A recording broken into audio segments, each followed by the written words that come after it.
Մենք պատրաստել ենք նախագիծ պահպանենք Սևանալիճը, նախագծի նպատակն է մարդկանց իրազեկելը պահպանել Հայաստանի ջրերը, Սևանալիճը խաղում մարդը կկարողանա կատարել փորձեր ֆիզիկայի կամ քիմիայի առարկաներից, մարդը խաղի նպատակն է նաև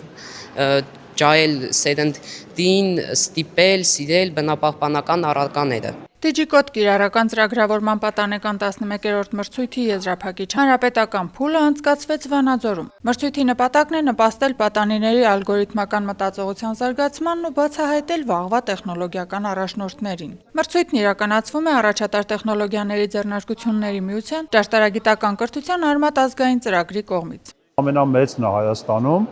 որովհետև մասնակցում են 1300, 1400, 1500 մինչև հայտեր են ներկայացվում եւ վերջի տարիներին մի քանի փուլով ենք անցկացնում, նախամարզային փուլ եւ վերջապես հանրապետական փուլ։ Մեծամասամբ անցկացվել է Երևան քաղաքում հանրապետական փուլը, բայց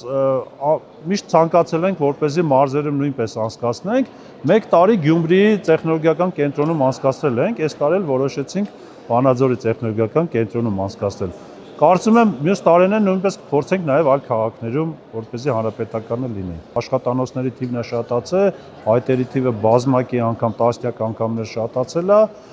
դրա համար ոնց որ 3 փուլով ենք անցկացնում եւ բացի այդ այս տարի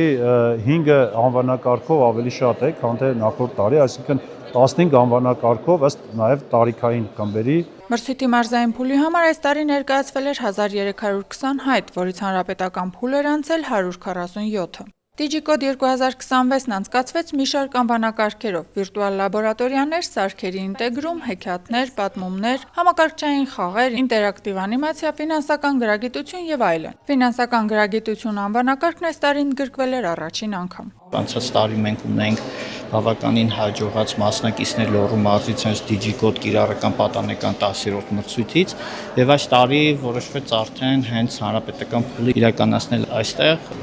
Այս տարի եւս Լոռու մարզը ինքը ամբողջ մրցույթի գրանցումների քանակով առաջինն է եւ կարող եմ հատկանշական ասել, որ սարքերի ինտեգրման անվանակարգում բավականին լուրջ հաջողություն ունենք, մոտավորապես 20 գրանցում ունենք եւ այս պահին 3-ը անցել են հանրապետական փուլ, 2-ից 3-ը անցել են հանրապետական փուլ, ինչը մեծ ողջավորություն ու ուրախություն է հենց մարզի ուղղությամբ, քանի որ մենք նաև կարողացել ենք հասնել այդ կետին, որ մասնակիցները արդեն կարողանում են սարքային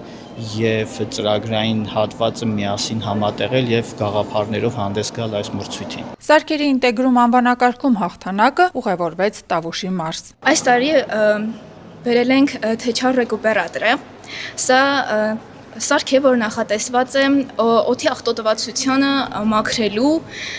եւ տարածքներում, երբ ածխաթու գազը շատ է,